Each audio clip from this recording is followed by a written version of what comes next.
Spökraketerna är förmodligen största mysteriet i Sverige när det gäller UFO-fenomen.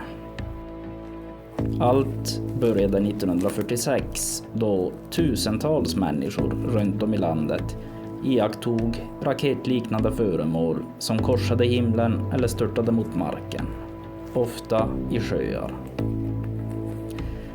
Med tiden så minskade antalet observationer från allmänheten och är väldigt sällsynta idag. Spökraketen i Namajaur är mycket tack vare UFO Sveriges omfattande undersökningar förmodligen den mest kända av alla spökraketincidenter.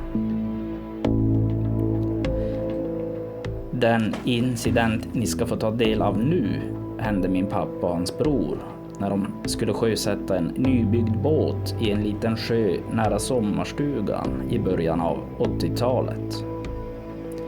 Det exakta årtalet är lite oklart, men det kan ha varit 1980, samma år som incidenten i Namajaur. Avståndet mellan Namajaur och Stugsjön är drygt 33 kilometer. Vad gäller den här incidenten så tror jag förstås att det handlar om en meteorit. Men kan vi vara helt säkra?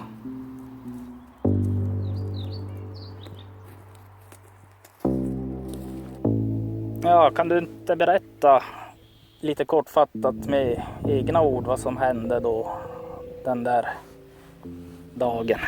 Ja, det är ju några år sedan det där hände.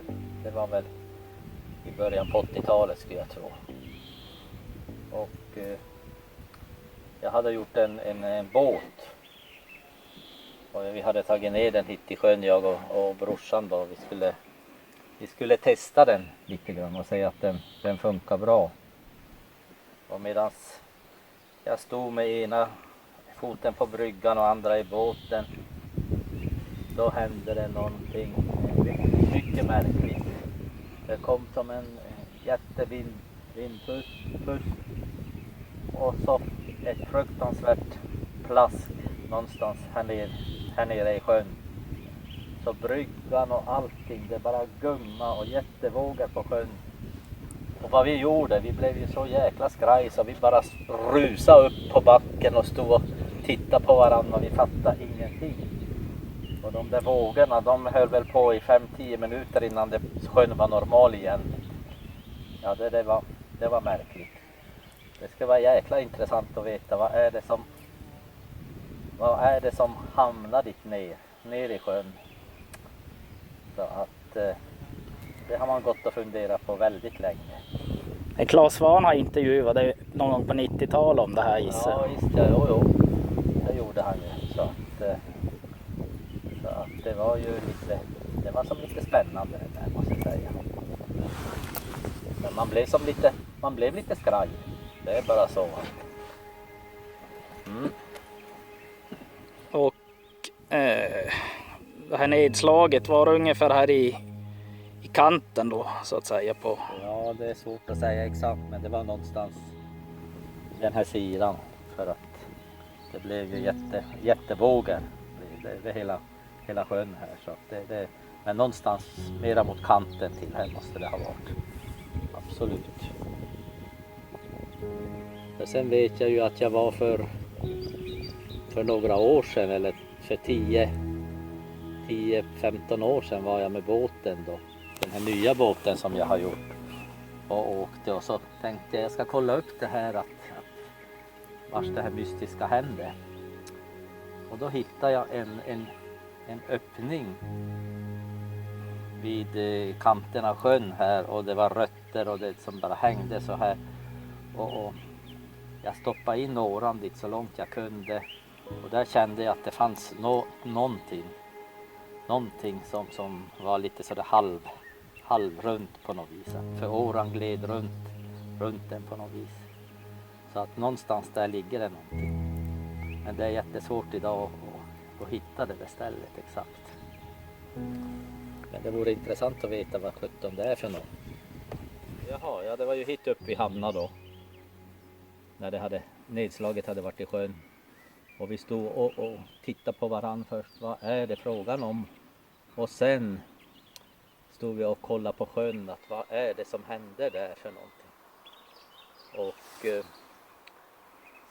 så det tog ju säkert en 5-10 minuter innan vi vågade gå ner mot bryggan igen och titta lite närmare. Det gjorde vi sen vågorna hade lagt sig och allt. Och det tog väl en 5-10 minuter minst. Så att det var spännande. Och sen har vi ju här båten som vi höll på att sjösätta. Men nu har vi inte använt den på jättemånga år, så den ligger bara här nu på tillfället. Och jag har gjort en ny båt som är en plattbåt istället. Ja.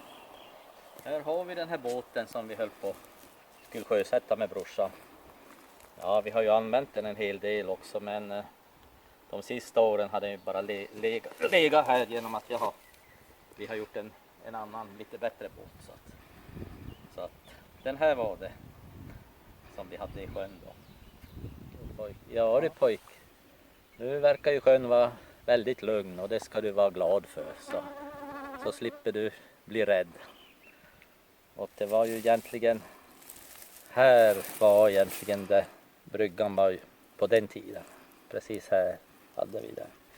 Sen flyttade jag den dit bort och gjorde en ny. Så att så var det.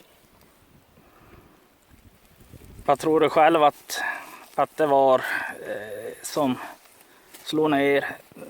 Meteorit eller någonting annat? Nej, det är ingen aning. Men någonting kraftfullt i alla fall, eftersom hela sjön blev alldeles och bryggan bara stod och gungade så här. Så att det är någonting rejält var det. Man måste ju vara det, för det är ju den är ganska lång den här. Ja, absolut. Så vi hade väl tur att den inte kom allt för nära oss i alla fall. Det hade inte varit så kul hade den slagit ner i våran båt. Nej.